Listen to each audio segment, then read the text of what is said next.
Today's guest is a multimedia producer and author. He is the former creator and manager of on-air promotions at both WWE and NBC Sports, respectively. His credits include promotional videos for the NFL, NBA, and the Summer Olympics. He is the creative genius behind nearly a dozen WrestleMania promotional videos, including that famous WrestleMania 14 opening. He is also the creator of the Titan Towers rooftop Raw opening on the USA Network in the 1990s. He is currently an executive producer and director at MLW and the star of Beyond the Lens right here on Podcast Heat. Please welcome David Sahadi. David, how are you? How do I top that? Wow. Let me just try to say, hello! Thank you, Efren! Yeah, it is so awesome to finally talk to you after all these years. Oh, man, dude, it is. You're such a, I want everybody to know right off the bat, you're such a wonderful human. You really are. You're always positive, which is rare to find in this business. But I feed off your positivity and your energy. I really do, Efren. Love you for it. Can we start on a somber note before we go? We had a mutual friend that worked for Conrad.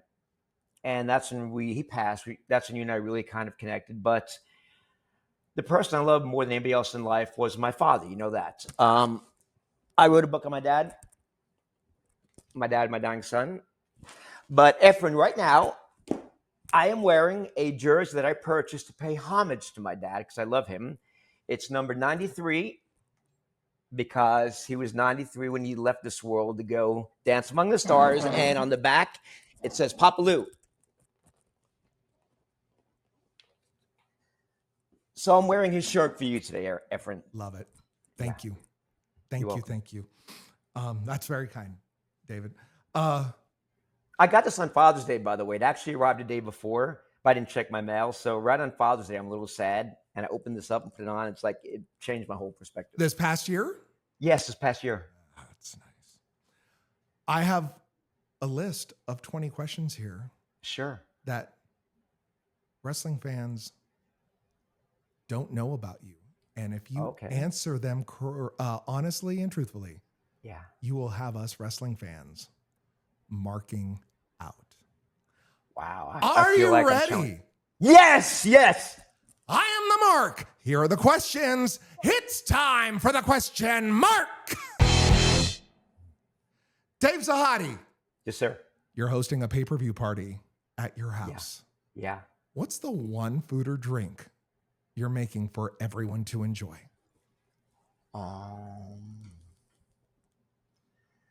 The drink would be what my father used to drink. It's Grey Goose and fresh grapefruit juice. I think it's called the Sea Breeze or something. It's basically vodka and grapefruit juice. And the food would be a buffet, including pasta with my homemade sauce, stone crab claws, and hamburgers. Tell us about that sauce. My dad taught me how to make this. It's very simple. It's olive oil, garlic, fresh basil, tomatoes, and that's pretty much it. You saute in a pan in like 20 minutes. That's all. The most simplest recipe is sometimes the best. Let's talk about your father. You've mentioned him a couple of times already. I want, for those who don't know, tell us about him. My dad was the light of my life. He was a person I loved more than anybody else. And I'm talking about my ex-wife as well. He was more than a father. He was a friend, a mentor, a guide. And Efren, he passed, and I knew it was coming, but it didn't make it any easier, brother. And his loss was a whole. As much as I thought I was ready for it, I wasn't. It was 100 times worse when the moment actually happened. But he was blessed to live to 93. My brother gave me that perspective on that, which helped. Also, growing up, my dad was one of the most prominent sports writers for almost 3 decades. He wrote 31 books, or I'm sorry, he would say authored 31 books. He published monthly magazines, including Wrestling Scene and Pro Wrestling Illustrated. So he was a rock star, Efren. But growing up, I did not know that. I just saw this man constantly working and always being a father when I needed a father. So I feel blessed. I could not have had a better father than in life than anyone else had. I miss him dearly, and that's always a emotional thing with me. But I'm going to try to hold it together right now. But yeah, he's a wonderful human being, as you are. We're going to talk about your second book coming out in January. Tell us about the first book. I loved it. My Dad, My Dying Son. Yeah, let's show the cover. It's interesting, sure. And son is spelled S-U-N, double entendre, because the light of my life, the son, but also as he got older and I was growing up, he kind of became my son because it came full circle. I was taking care of him. I was blessed that Scott D'Amore let me spend the last 4 months with my dad in Florida. We thought that he was suffering from a bad treatment from chemotherapy and radiation. He had cancer, but he never recovered from that. And I think at age 93, he should probably not have done that because of slow-growing thing, cancer. But the book is wonderful because my chapters are the odd chapters, 1, 3, 5, 7, 9. And it starts the day I took him home in October 2020.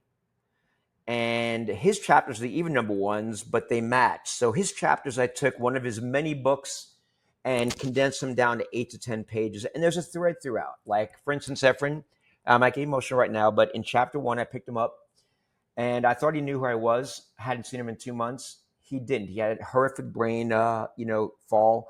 He was in the ICU for 3 weeks and in a brain trauma center, tried to resimulate his brain for 4 weeks. And he didn't know where I was when I picked him up. And it was devastating. And he thought we were in New York. I said, we're in Florida, Papa. And he started arguing with me. And I said, no, Papa, we're in Florida. And he said, when's David coming to see me? I'm like, I'm here, Papa. And then he says, no, you're not. You're Joe. David works in wrestling. I said, look, Papa. I pulled my mask down because it was in the middle of COVID. And he goes, stop fucking with me, Joe. David works in wrestling. I work in wrestling. Stop fucking with me, Joe. And I thought his brain was fried because he had an 8% chance of surviving the trauma, then a 50% chance of getting his memory back. And I called my sister with slight tears in my eyes and said, I think his brain is fried. He doesn't even know who I am. And he thinks we're in New York. So as we're getting closer to his house, you see Yamato Street. And he goes, wow, Yamato, they have one in Florida. Yes, they do, Papa. I didn't argue. Congress, they have one in Florida. Yes, they do, Papa. Clintmore, they have one in Florida. Yes, Papa. And we pull into the gatehouse, and he has a moment of clarity, Efren. He says, David, I know it's you right now. Thank you for not giving up on me. When I woke up today, it was going to be the last day on earth. I swore I would not live in that hell another day. They said you would come get me. And I was waiting, and I thought you gave up on me. And I said, I'll never give up on Papa. And tears are rolling on down. And we get through the gates, and I get him to his house and get him in the wheelchair. And as I'm pushing him in, he's back to his other side. He's like, hey, this looks like my place in Boca Raton. I said, yeah, it does, Pop. He goes, thanks, Joe. Great job. So that's how the first chapter ends. And I say together, we were hoping for a miracle. And chapter 2 is his book, Miracle Miami, The Long Pass, when the Jets beat the Baltimore Colts in Super Bowl III. He was on the field for that game. So, you got a little emotion out of me right from the top. Good job, brother. Good job. That wasn't. No, it's fine. Emotion is great. It means you care, Yes. you know? Yeah. You mentioned Scott D'Amore. Yes. Saying, go be with your dad. Yes. That's a great boss. That's exactly what you need from a boss at the moment in your adult life. Yeah, and I wrote a goodbye letter to Vince whenever they had a chance to say goodbye to Vince. But in all seriousness, Scott was the best boss I ever had and still have. I did Maple Leaf Wrestling with him a few weeks ago. But Scott's a great guy, and he knows that it's family first. So when they had shows in Florida, I said, I want to direct the shows at least. He goes, no, step your dad. I said, his girlfriend's here. I need a break from her. She's driving me crazy. He goes, okay. Then on the last set of tapings before my dad died, I said to Scott on day 2, I said, do you mind if I leave after the first show? He goes, why? I said, my dad has pneumonia. He's getting released from the hospital. I want to be there in the morning when he gets out because I was in Atlanta. I was 10 hours away. And he said, let Kenny direct the entire shows, both shows. I said, Scott, I want to direct at least the first show. He goes, no, direct the first match or second. And then say, Kenny, good job, take over. I you know me, I directed 8 or 9 matches. And I went to see Scott, the go-up position, to say goodbye. And he goes, what the fuck are you still doing here? Be with your dad, damn, you should have left 2 hours ago. And that is the big heart that Scott D'Amore has. I mean, he knew what was a priority. And I love Scott. Still do. I talked to him today, yesterday, the day before. Earliest wrestling memory, Dave? Okay, it's before I even got in the business. Scott, Efren, I became a fan back in the late 70s. And they had a wrestling show, 11:30 every Saturday night on Channel 11, WPIX. I think it was WWF, but it was like Captain Lou Albano, George Animal Steel, the Iron Sheik. And I would love watching that every Saturday night. It was, black and white, then it became color, but it's just like, this kind of feels real, a little seedy, but it feels real. And those are my first memories. And then when it became WrestleMania, it became very big. This before I got there, I kind of thought it became cartoony. It was actually more believable for me back in the 70s, if that makes any sense. So that's my first memory. My first memory meeting Vince McMahon, I'm going to add you this one, was at a restaurant called Jimmy Weston's in New York City, because my father worked for Vince McMahon Sr. And he would report all the matches from Madison Square Garden. I think they had an event like once every 3 weeks. It was a little more than once a month. And they would all go there for dinner. And I saw Andre the Giant. I saw Vince Sr., his wife, Arnie Skoland. And then there was Vince Jr. way in the background, not looking happy with his wife. And little did I know I'd ever work for that man, and I eventually ended up working for him. I was still in college at this time. Did you ever, Vince McMahon Sr. Had passed by the time Yes. you met? Okay. What did your father tell you about Vince McMahon Sr.? Classy. He really respected Vince Sr. I think more than Vince Jr., but he did work with Vince Jr. as well, too, Vincent K. McMahon. But Vince Sr. and his wife were just classy people. They really were. I mean, taking my dad out to dinner with them at Jimmy Weston's, paying for the tab, and letting his son come along, 2 or 3 times and make me feel like family. That was just awesome. So my dad really liked working for Vince Sr. Any memories of that dinner? Yeah, it's funny that you mentioned that because it comes up. I remember that Arnie Skoland played a rib on me. I didn't know wrestling world's all about ribs, Efren. And he gave me a quarter and said, go to the phone booth and call this number and tell my girlfriend that I'm with my wife and I'm running late, but I'll be with her soon. And I think this is serious. So I go to the phone booth and put the quarter in, and it's a porno hotline. And I hang up and I come back and he is laughing hysterically. It's funny that you met Efren. I have not thought about that in 30 or 40 years. It's like you're a mind reader or something, dude. You are. Wow. You got me. David, you can be front row at any event in wrestling history. What event is it? It would be the Montreal Screwjob because I was watching that at home, and just to be there live. Efren, I was at home, and normally our pay-per-views then would go until 10:45 was the minimum, and I think 10:57 or 58 was the latest we can go. It's like a 14-minute window or 13-minute window. And I know that this match ended abruptly, and boom, boom, boom, the spit, they go to black, and I'm looking at the clock, and it's like 10:36. Something is not right there. I knew watching at home with friends that something was wrong. So if I could be there in person, just because it's such an epic moment in the history of wrestling, I think it'd be that event. The producer in you sees it goes off. Yeah. 12 minutes early, 10 minutes. Way early. Who do you call? Yeah. Do you call anyone right away? Kevin Dunn, I believe, called me and said, we have some fixes we have to do tomorrow, so be in early. Because I think I had promotions with Bret Hart, still as a champion, that were going to air. But yeah, that was it. You come in the next morning, and what's the mood? What do you see? Who tells you what? The mood was shock still among most employees. We watched a stuff that happened, that was not on air. And I saw how real it was with Bret just like smashing monitors and all that stuff. And it was just kind of like we were all shocked because we didn't expect that. And I don't think anybody in production was tipped off. At least in post-production wasn't tipped off. In live production, they might have been. I know that Earl Hebner was told about it right as they were going on out there. And he was told that there'd be a limousine waiting. So once he did that count, just bail out of the ring, go. Limousine will take you away because they didn't want, him incurring the wrath of Bret Hart. And Efren, it's funny because I understand both sides of this. I understand Bret's side and Vince's side. They both have legitimate points for doing what happened, but it's just like it's sad that it had to come down to that, that there wasn't that issue of trust. But Vince was afraid. He got burnt by Medusa going to WCW, dropping the belt in the trash can, and he couldn't trust that Bret was willing to drop it on Monday, which Bret was on Raw.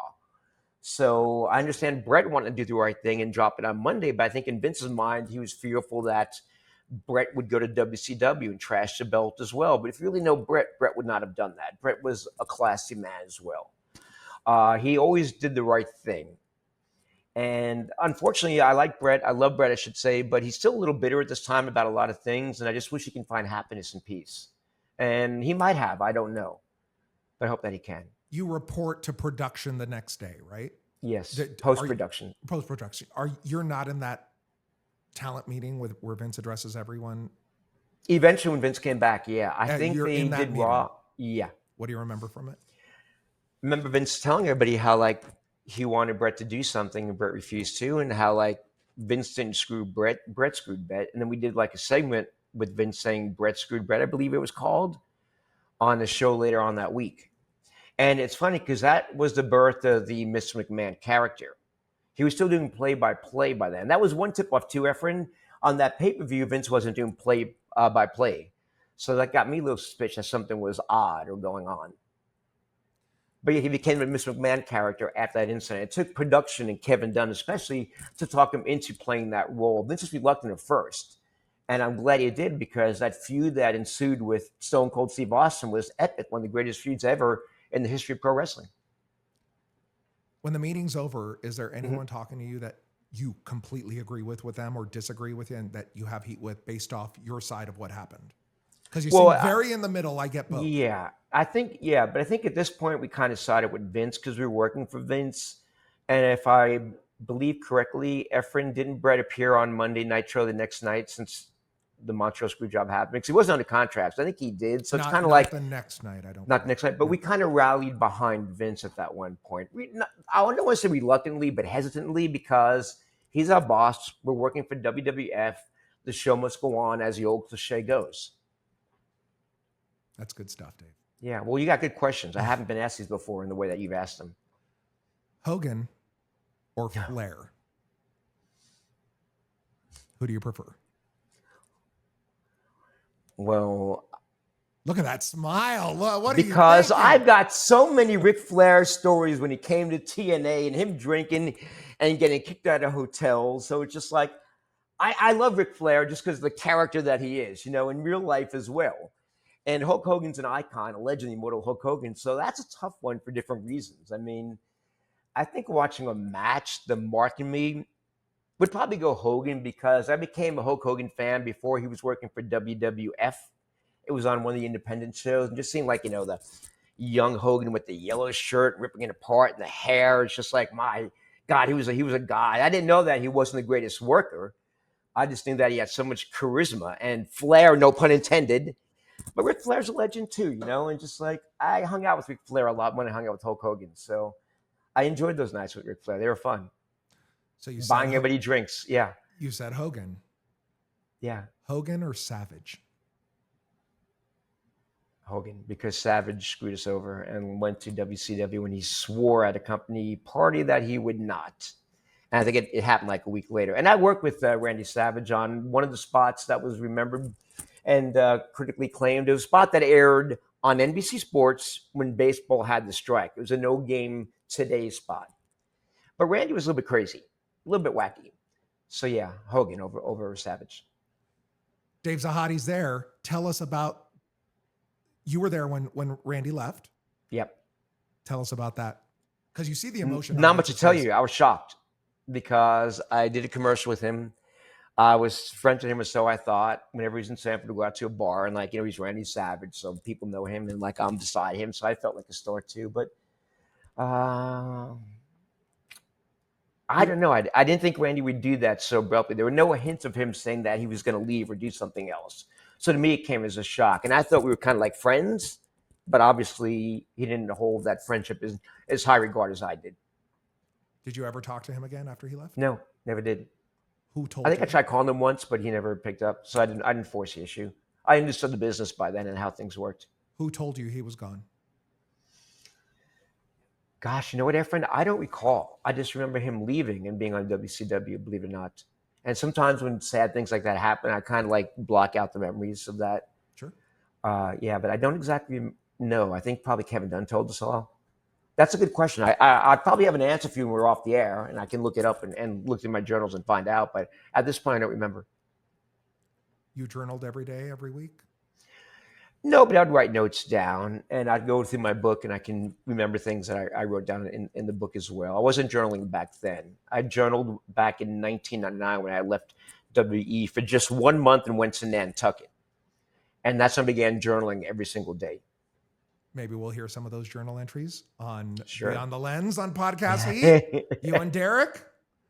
Yeah, they're mostly bar wisdom, I call it. And it's like lessons on life, love, and hangovers. So very little wrestling in there. It's people that I would meet in bars and things they had to say and things I would say. And it went from one extreme to another, from the drunken foolishness to some really deep wisdom by some wise sages that I would meet. Because a bar's like an eclectic place, Efren. Think about that. You meet all kinds of people there. You meet construction people. You meet, lawyers, doctors. Just every spectrum of people is there in a bar. And just some fascinating stuff came through those journals. Because I'd pass it around the bar, and people would write in there. There we go. That's it. I'm like, you're talking to a lot of people. I have 175 journals. They're all black and one size. I got one in my pocket. I never go out without it. And there was one right there. I think it's volume 177. Dave, Didn't expect that one, dude. No. You're asking some good questions. What's the one piece of wrestling memorabilia that your partner wants you to get rid of out of the house? Right now, I don't have a partner. But my wife couldn't understand when I was working for WWF how I would do those openings where I portrayed Vince McMahon as like this evil dictator and like intercut shots of him with all these horrible dictators, and like had the war bombs going off and you must obey and this kind of stuff. She thought that was disturbing. And I said, well, it's kind of like poking fun at Vince and poking fun at ourselves. But to have like Vince is like, on the same level as these evil dictators, because he was, the evil Mr. McMahon at that one point. I thought that was entertaining. So she hated seeing all that stuff. You're not a memorabilia guy? No. Okay. Except for one thing, and I will not show you right now. It's in front of me. It's the flag that was on my father's casket when we buried him, when we laid him to rest 2.5 years ago. And they played taps because my dad served in the military, and they did the whole, wrapping it up. And my brother won't watch this, so I'll say it. They gave it to him, my older brother, because it goes to the oldest son. And he goes, I don't know what the fuck I'm going to do, so I'm probably going to throw it away. And I was outraged because I love my dad more than anybody. I said, give me that damn flag. I'm going to have that. So I'm not a big flag guy, but this is a piece of cloth that draped my dad's coffin. It's right there in front of me. And that is a piece of memorabilia I would never, ever give away, if you want to call it memorabilia. Best moment in your wrestling fandom? As a producer, I guess it would be the legend spot when I saw Vince cry after he watched that, because Vince wanted to hate that spot. It featured the legends like Freddie Blassie, Ernie Ladd, the guy with the Iron Claw, Pat Patterson, Gorilla Monsoon. And it was actually a passing of the torch from the older generation to the new generation, because they said, we never walked the top rope, or did moonsault. We never flew through the air. So it's putting over the younger guys. But Vince heard about this shoot, hated it, told Kevin Dunn that we're all about the new generation. What is Sahadi doing with the old timers up there in Albany? Kevin Dunn said, I don't know, he's got a good track record. I think it's going to be good, so let's go with it. So when Vince saw that 3 days later, he came into the edit room wanting to hate that. He had the posture like this, wouldn't even look at me. He was with Shane and Pat Patterson, and we played the spot. And Vince goes, oh, God. 10 seconds in. Then he's, oh, God, jeez. God damn. And I turned to Shane when it's over, because Vince left right before the tag page and said, Shane, what does that mean? He goes, you got him, Sahadi.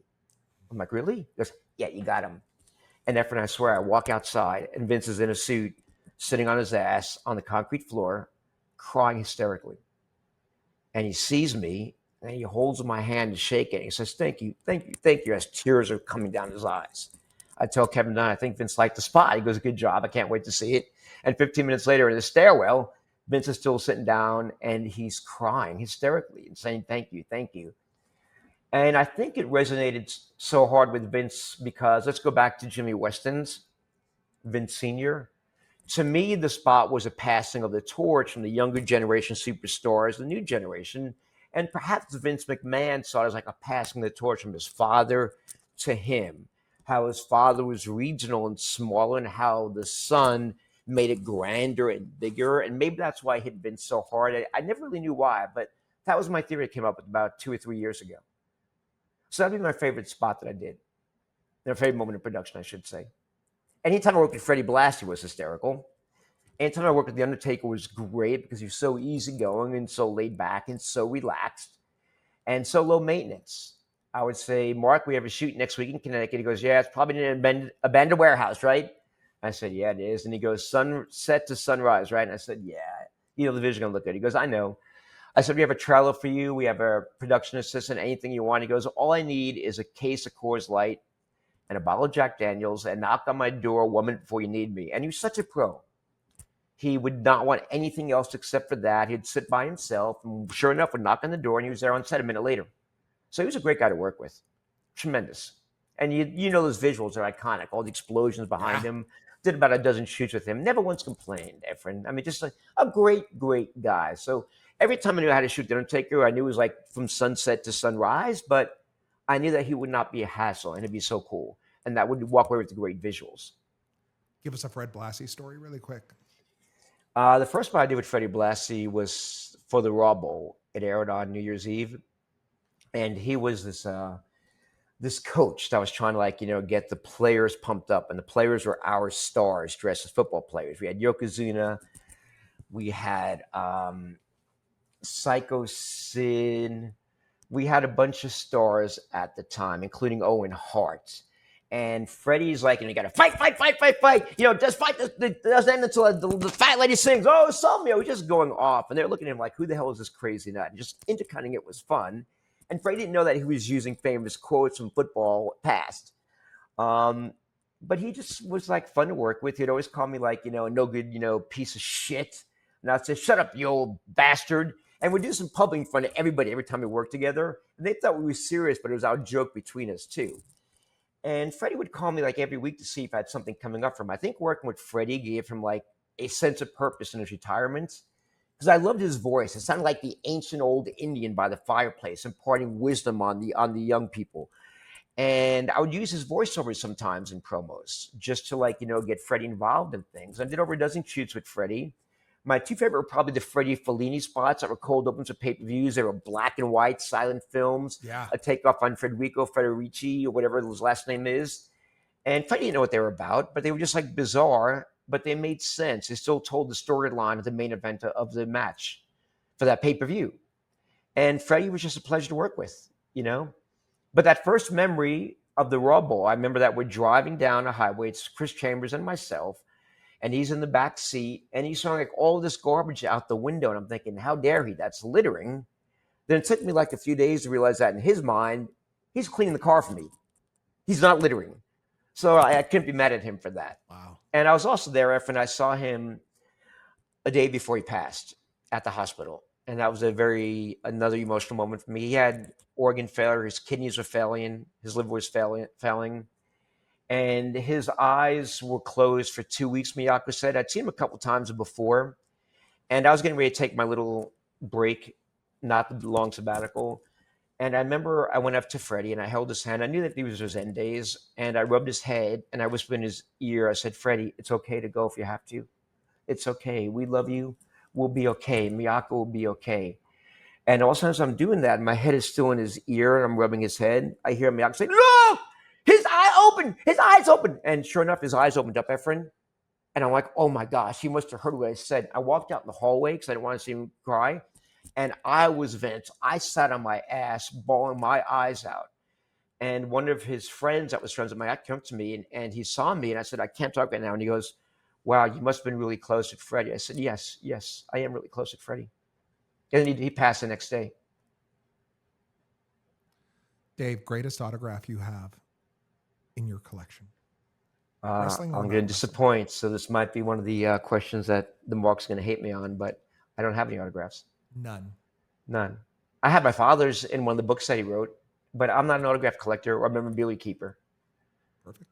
I'm just not. I don't know. Never have been. You're entering the restaurant in heaven, Dave. Mm-hmm. And your favorite wrestler is sitting alone but wants company.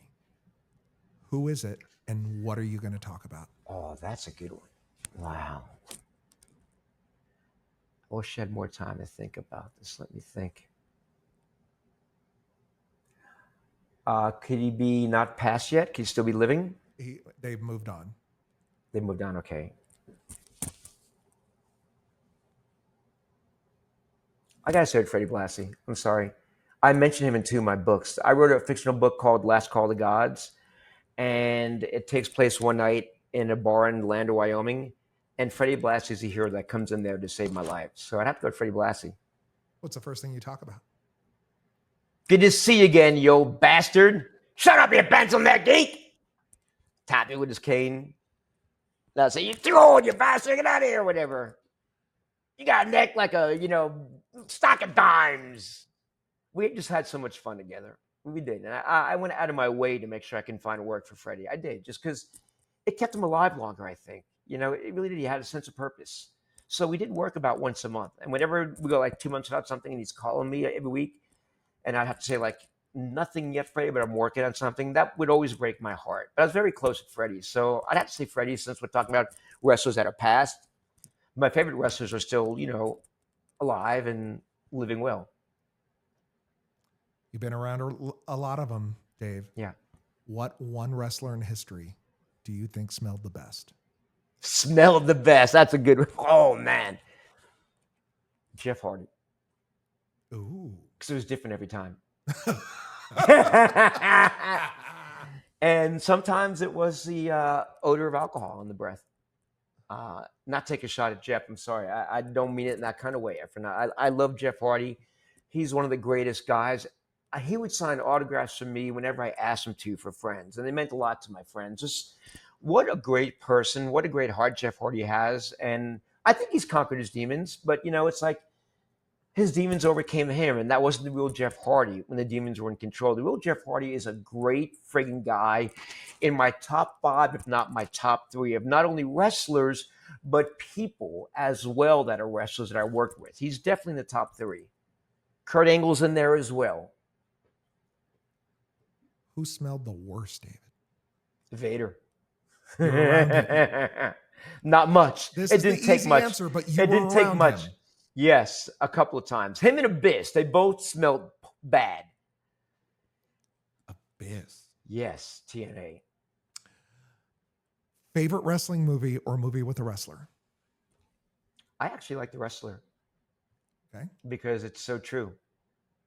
And I think that the actor did a great job playing that role. That's probably my favorite wrestling movie of all time. Because I can relate to that. How, you're on top, then all of a sudden things aren't going well because of health, because of injury, because of finances. And next thing you know, you're discarded like a piece of lint or a used bottle cap. And it's sad that the world was like that way. So I would say, yeah, that was my favorite movie. Efren, can I just have a quick interruption here? Pause. Sure. If you need to Brian, go. if you take your hat off, I want you to see somebody. Yeah. I scoured Chattanooga to find someone with as much personality as you, Efren, that looks like you. So for 10 seconds, I want you to say hi to Brian Young, my friend, okay? It took me a long time to find a look like, but I got him right here. Go ahead, Brian. Say hi to Efren. Sit down for 10 seconds. Absolutely. What's up, Brian? How you doing? How are you? Sunday fun day right now. What brings you into the room? Am I keeping your friend from your Sunday fun day? Oh, you're not keeping him. I mean, he's doing good work. Yeah. You don't look like you color your beard. My beard's like, I'm like the spokesman for Just for Men. Your beard looks great. Well, I have a good barber. Oh, okay. So Lottie Strickland at All City Barbershop has been doing my beard we're going on 11 years now. He's really good at what he does, and yeah, he's taught me how to do it myself. But at the end of the day, there's nobody else that can see like the back of your head. Like you can't see the back of your head, so you get a barber to do it. And what do And you so do, my Brian? so I am an assistant general manager at the Signal. I do a lot of things with music, events, entertainment. Awesome. It Yep. And very and nice to just meet you. I really just try to make people's visions stay safe. Thanks for joining us on the Absolutely. question mark. All right. Goodbye. Thank So, Efren, in all truth, Brian Young is one of my best friends in life ever. And he's got a shaved head like you, but he's also a great human with a huge heart, very positive. And he was going to come over, and I said, I'm doing a podcast. And then I said, you know what? I might have a joke for Efren, so come on over whenever the hell you want. The door's open. But just like you, great heart, huge personality, oversized personality, and just a little bit of similarity there with the head. So I hope you didn't mind that. David Sahadi. Yes, sir. Faces or heels? Heels. Why? Because, everybody wants to be rebel and be defiant and like do things that you're not supposed to do. I think I'm a little bit of a rebel at times. I think I'm defiant in some of the work that I've done. And in some of the work that I've done, Efren, this is not about rebels and babies and heels, but most of the words that I write in a wrestling commercial that won awards have nothing to do with wrestling. It's about life. Like I wrote one about my dad in his dying days with 30 days left to go for Hard to Kill. And it's about my father, the words, but you put wrestling pictures to it and people are like, wow, that's emotional. That's deep. But yeah, being a heel, it's fun, man. Go out there and do anything you want. I remember the original Razor Ramon vignettes was like, taking that plum and like spitting the kid's face. It's like, we all want to do that. Greatest wrestling theme ever. Stone Cold Steve Austin. Just because of the glass break. Right. What AEW event am I thinking of? The first one. No. Good. You can. I don't only watch AEW, Efren. Why not? Okay, here's a bigger question. I don't watch wrestling that much anymore, Efren. You don't watch But current wrestling? Not No, much? but I do work not much at all, and I'll tell you why in a second. Why? But I work for MLW Wrestling, and I'm so engaged in that product and the talent and making sure the show is great. And I love directing it. I love watching their show, and I'm with TNA, the same thing. But Efren, think about this. I was there during a seismic shift in the business when it went from cartoony and the ratings were going on down to saying, hey, we got to do things different. I came from NBC Sports with the sports mentality and started bringing a realness to what we were doing at the WWF at the time. And then to be there as a small group of people make the seismic change, then the Attitude Era happens and becomes so big and so great. And then we have the Monday Night Wars where we're going at each other. And it's like one company's number one, the other one's number one. Eric Bischoff was number one for 83 weeks. Not 83 weeks in a row, Eric, correct. Maybe like 83 weeks out of so many. And we were trying to top him. It was just exciting times. And we developed a better product, I thought, one that was more real and more believable. And I loved it until the early 2000s, or I should say like 2010, 2011 with TNA when we were doing cool things. But I think it needs another overhaul, Efren. And I know it's going to shock a lot of people, me saying this is controversial, but it just seems to me like it's the same format for the past 15 years, just polished and it's shinier. The sets are better. The ring looks better. The lighting is better. The pyrotechnics are outstanding. But the format still seems the same. I think it needs a change. I respect all the current wrestlers, and I do watch from time to time, but to be there at such a moment when the whole industry changed, you can't really top that. And again, I just wish we could do something very, very radical and different, What are you but trying still to be change honest right to pro now? wrestling. I don't know. I think it's the way it's presented, Efren. Why does it have to be live on a Monday? If these two guys have a feud and they know where each other lives, what's happening on a Tuesday night or Wednesday afternoon? Is one guy not going after the other guy or trying to find out where he is? It's something like that. It would be hard to do. I don't have it refined yet. That just popped in my mind right now. But something where it's like not just once a week and these guys have no interaction until the following week. I don't know. Something should be happening during the week as well. What are you enjoying more in MLW that you haven't had in your career? Well, MLW kind of feels real because the guys work stiff. They hit hard. They wrestle hard. It's a hybrid kind of wrestling. A lot of guys have MMA backgrounds or karate backgrounds. So it's like they really do make contact. They come from like a combat sports background. So yeah, it's not as polished as the other wrestling companies are, AEW and WWE, but in that way, it kind of feels more raw and more authentic, if that makes any sense. And these guys have so much passion. They care because they know they're not the top stars on the top two shows, but they want to be. So they give it 110%. Everybody on that roster gives it so much, and you can feel that. It comes through the screen. They're not just mail in. There's not anybody there that mails in a match. They take it seriously. And they take great risks as well, too. So it kind of reminds me of back 25 years ago when we were changing the business then. It has a bit of that feel and that flavor to it, if that makes any sense to you. Yeah. Yeah. You can only watch one person wrestle for the rest of your life, David. Mm-hmm.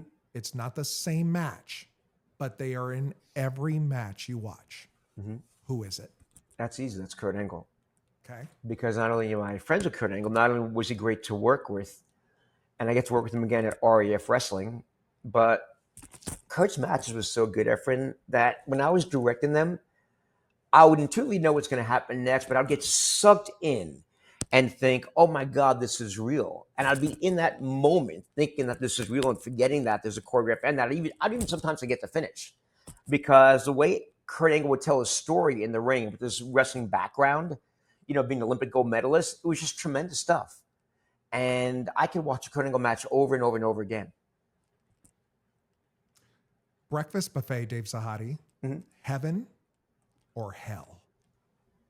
I have to go heaven at this point. Yeah, I've been the heel, I've been the rebel, I've been defiant. I have to go heaven at this one point, and enjoy some of the perks there. But I would also like, say hi to the devil and make peace with him and say, hey, man, nice being here. It's a fun time. Thank you for the decadence. But, I have to go back to the world of light. And hopefully he would say, yeah, that's where you belong. Go ahead, fly. That was Dave Sahadi at its finest right there. Oh, thank you. Answer. What's your favorite charity? St. Jude's Hospital. Can I tell you why? Do you work with him? No, my father does. Yeah. Or did. And I realized that it's such a great, charity. What they do for these kids is tremendous. It's awesome. It's amazing. Name a job in wrestling, Dave Sahadi, that you haven't had that you think you'd be really, really good at. I'll tell you when I happen to have, I don't know how to be at it, but it's referee. I'd probably be scared as hell. A job I haven't had I'd be really good at. Let me think. Give me some options because I've done a lot behind the scenes. You tell me.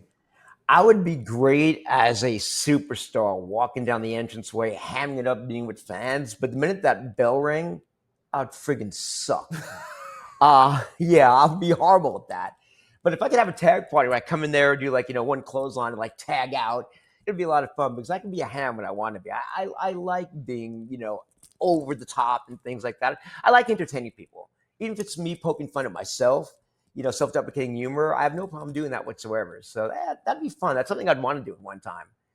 But, again, yeah. If I said Booker? T? No. I thought it was like you say a word and you say what comes to mind first. You be a good booker, Dave? Probably not. I'd be good at making matches, but not developing the storylines. Or I would, but it would be something that would be more realistic and maybe people wouldn't like it as much. But I like depth. I like depth in life. Every book I've written has, except for the Wrestling Tell-All, has a deep, profound message. What I like doing right now, Efren, more than anything in life, is not directing wrestling, but I like helping people. I like uplifting others. I like helping them try to find themselves and become a higher version of themselves. I like to be positive and elevate. That's really has nothing to do with wrestling, but maybe there is a way that can be integrated into wrestling. You're making me think right now, so thank you for that. Is there anyone in wrestling, David, you haven't met that you would like to meet?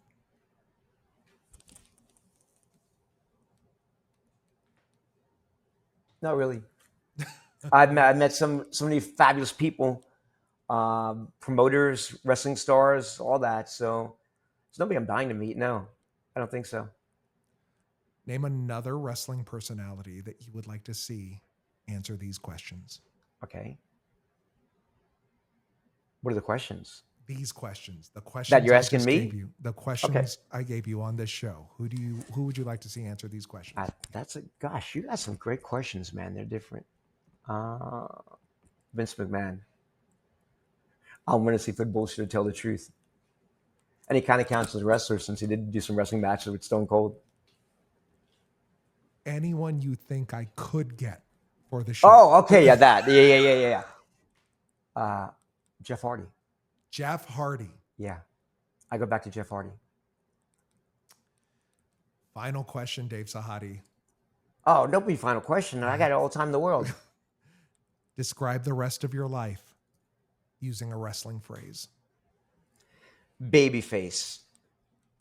Booker, because I want positive endings for everybody that I meet in life, whether it's somebody who lives on the street or somebody who works in a restaurant. Yeah, I like happy endings. I like to make people find themselves and become a happy version of themselves. I really do, Eric. I take so much joy when I elevate somebody, and it doesn't take much time. It's like the greatest commodity you can give somebody isn't money or isn't like, physical stuff. It's your time. I remember sitting down with this homeless man for 20 minutes and just hearing his story, and that meant so much to him. So you tell me what that would be. Do you have a title for that? Perfect. Questions have been answered, Dave Sahadi. Yeah. And we have marked out. Oh. Thank you for allowing my friend Brian to do a little Please. cameo. But it's like, he looks like you a little bit. And again, you two are two peas in a pod with the energy, with the positive vibes. I just want him to do a little cameo. So it's perfect timing. I have 3 other things to ask you. Go Number ahead. 1, tell us about your book that's coming out in January. It's basically a wrestling tell all about my perspective in wrestling. And I don't think anybody in production, or actually I know nobody in production has ever written a book before. So people in production have stories that other people don't have. There are stories about being in boardrooms when we're thinking about characters, what we want to do with them, or how we want to market the company going forward. And people in production are afraid of the backlash. Well, I'm not. And one thing that is not in my book, and it could be my book, but I choose not to, I choose to take the high road, Efren, is there's no sex, lies, and videotape. There's nothing salacious in there. I'll call people out for doing shitty things that they do, including The Rock. I do not speak highly of The Rock in the book. I'll save that for another time. But I don't mention sex and affairs and drug use and all that kind of stuff whatsoever. But I point out people's faults and when people hurt me. And when they hurt my dad, that gets me really, really mad. And that's in the book a few times, especially after the cookies and balloons incident, when they got back at me by hurting my father. And I'm sorry to cuss. Can I cuss on the show? Of course. If you fuck with my father, you fuck with me. And they did, dude. And because of that, I went back to TNA full time and got them a TV deal on Spike. And had they not done that to my father, taking away his Legends check, I never would have been in TNA full time. And we wouldn't be having this conversation right now. But my dad was precious to me. The book comes out in January? In January, yes. Simon & Schuster in the States, ECW Press in Canada. Nothing to do with the promotion ECW. And the title again? It's called Backstage Pass, Tales from Beyond the Squared Circle. Second, it's been announced you are part of Real American Freestyle. Yeah. With Eric Bischoff. Oh, it's so cool. You have an event coming up. Tell us everything you're doing. I am putting together the entire production team, along with my partner in my production company. And we've gotten the finest production crew there. We have all these high-tech gadgets too, like a sky cam inside an arena, which you see in football games. Super slow-mo cameras. They're presented in a way that's going to be very compelling and captivating. Many people told me how the audio of amateur wrestling is phenomenal and it doesn't come across on TV. It does when you're there live. So I want to make sure that we hear the groans and the grunts and what they're saying. But we're going to present it in a way that is very high production and has all these great little nuances that you normally don't get. And you're going to feel these people. We're not making the wrestlers baby faces or heels. Eric is working with a girl named Jessica Plum on these profile pieces. So how these people talk about their lives and themselves, the audience is already going to like them or not like them.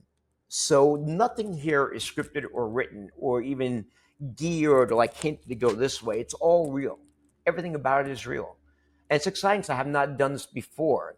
And working with Eric Bischoff, I've mentioned before back in the Monday Night Wars, he was like the evil one. He was like the enemy. I mean, he was kicking our ass in the ratings and like, I couldn't stand the guy. You know, it's like, and now I'm working with Eric and he's such a great guy. And he's so cool. And I think he's got a great mind. I think he's brilliant. It's cool. We talk almost every day. I love it. It's fascinating. Talk about life coming full circle. August 30th is your debut event. Cleveland, Ohio. RealAmericanFreestyle.com. You ready, David? I'm ready. Are you ready for this? Yeah, show me.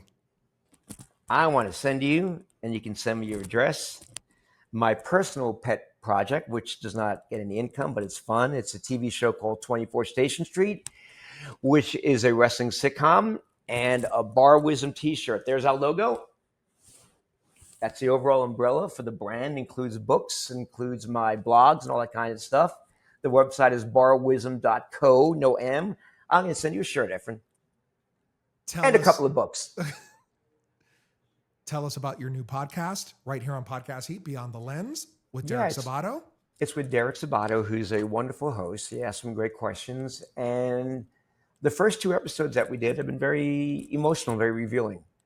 And I actually broke down crying on the latest episode because I'm an empath, Efren. And to make it like really simple, not only can I like feel people's vibes, whether they're positive or negative, but if I go back and I recall a moment that was very emotional and I'm crying in that moment, I'm right back in that moment. So when I talked about my goodbye to Linda McMahon, I walked into her office and I couldn't even say a word. I just started crying. And she walked up to me and she hugged me and she goes, David, don't say a word. Let me do the speaking. She's rocking like a baby. And she goes, you are loved here.